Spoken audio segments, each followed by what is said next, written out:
Good afternoon, everyone, and welcome into Oz Studio. I'm Janet Leah, and today I'm going to be doing part 2 of how to create a process in painting that is healing for you, for the painter themselves, but also could be healing for the viewers if they can relate to it in such a way. And as you can see, this is the painting that I started in part 1, and it has a lot of abstract forms that create a composition using just carmine red, lemon yellow, and Prussian blue. And then we've created green and orange and violet in order to hopefully get a harmonious yet quiet and interesting color composition. And now let me show you how we can go further with this painting into step 2, the process of beginning to have the forms represent something or finding things in the painting that one can relate to. To start with, the first thing I'm going to do is spritz the painting with a little water so that it can be reconstituted. So I just have a little atomizer here, and I'll go through with plain water and just re-wet. Then I'm going to start with the lightest color that I used, the lemon yellow, and wet my brush. And I'm going to start by activating the lemon yellow first and bringing it here into what will be some green.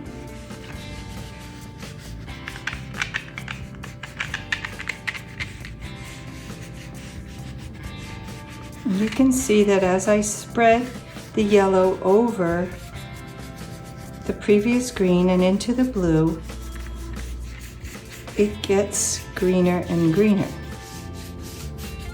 I'm just going to allow these greens to do sort of an upright gesture like that.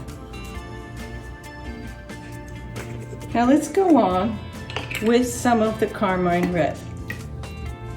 And you can see that the carmine red is up here in the top or the upper portion of this painting.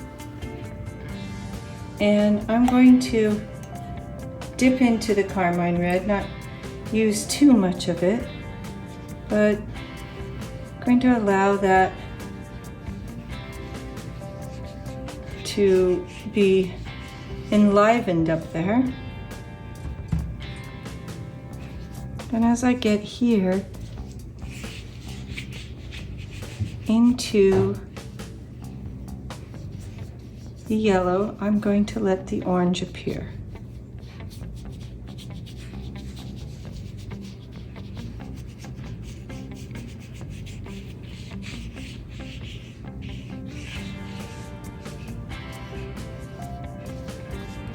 And I'm not too concerned right now with getting this perfectly looking like mountains or trees. I'm just getting the feeling of what I want up in there. And I can bring this red color also down here into the blues, creating a kind of brown.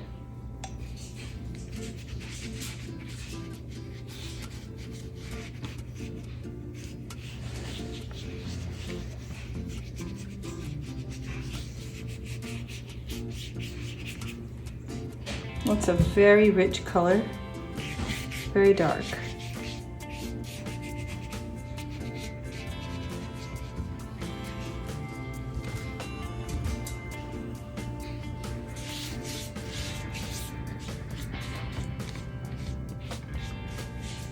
And I'm creating an inner space here for the greens to get richer.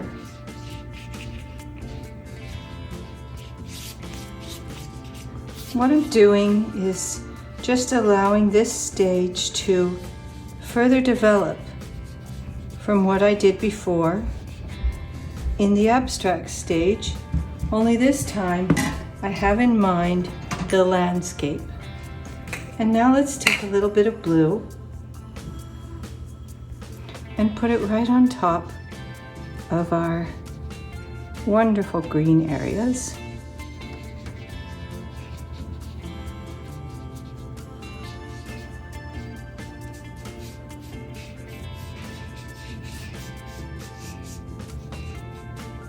And I'm trying to see if I can balance this with the 3 colors that I've been using. And so I have to do a little bit of evaluating. I have to consider, where should I have the green get darker by adding more blue?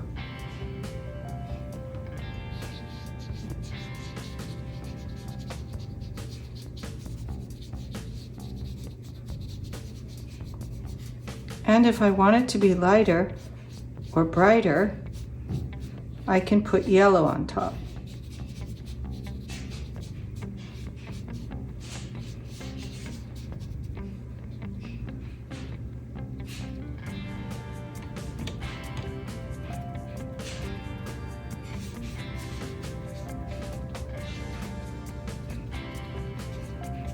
I'm just layering as I go along, layering with my watercolor, allowing it to show what is in front by having those be darker. Getting more pigment from the bottom of the jar in order to create a darker set of trees.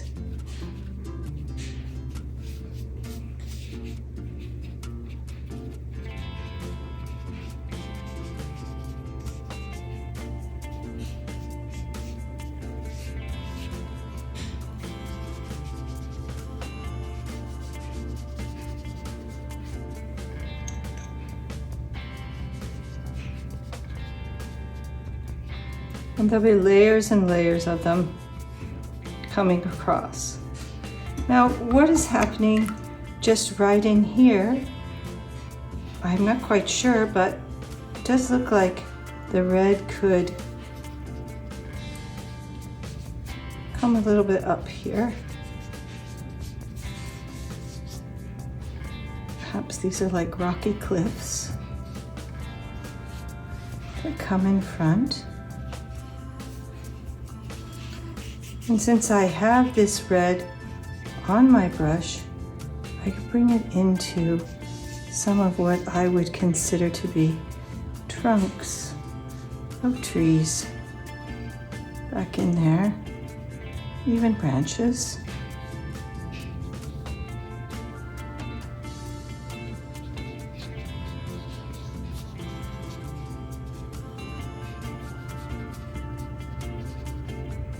And I want you, when you're doing this, to try to avoid the inner critic. It's fine to evaluate and consider whether what you're doing is pleasing to the eye or needs balancing somewhere. But don't expect your picture to look good, because you're not allowing it to simply evolve the way it naturally would if you hold back on that inner criticism. I think I'd like to get some purple up here. And every time I paint an area, I make sure to do it somewhat different than the last time. Otherwise, your painting will start to look kind of wooden and fixed.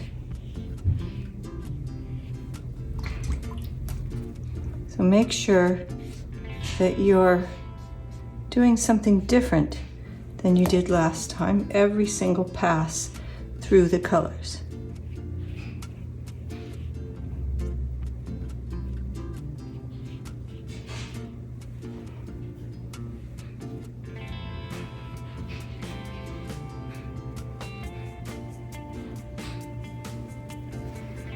And if you want to come back to yellow, be sure to wash off your brush completely and get some thick yellow from the bottom of your jars.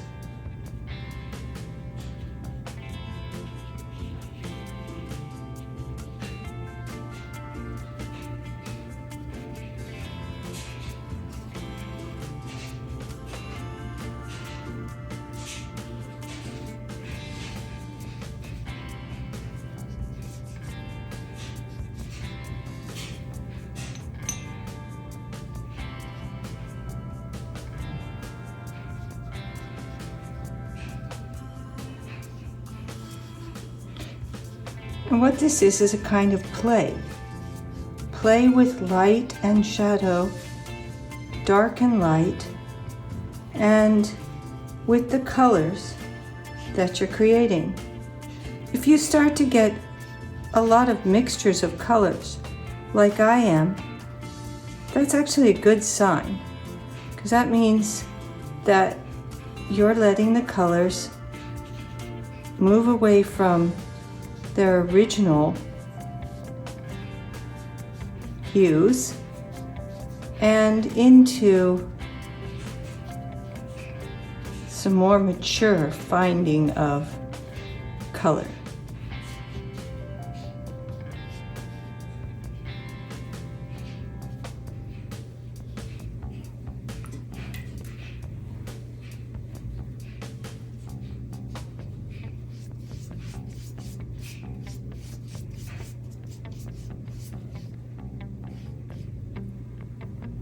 I think I should have another set of rocks here. Something that separates them off. And in order to get that, I'm going to again have to mix the different colors together. And have this really be dark in front. Because the things that are closest to us are generally the darkest. Not always the case, but generally.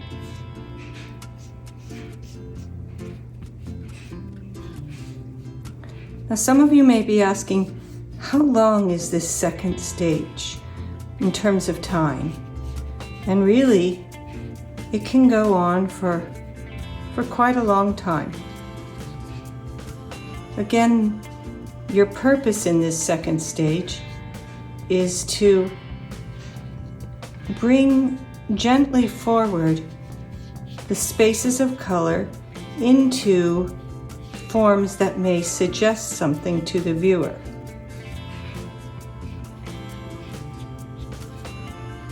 But by no means do you have to finish anything at this time. And I think I'll stop right there, and the third phase will come when I change what I've done and perhaps add more that indicates to the viewer what you would like to have visible.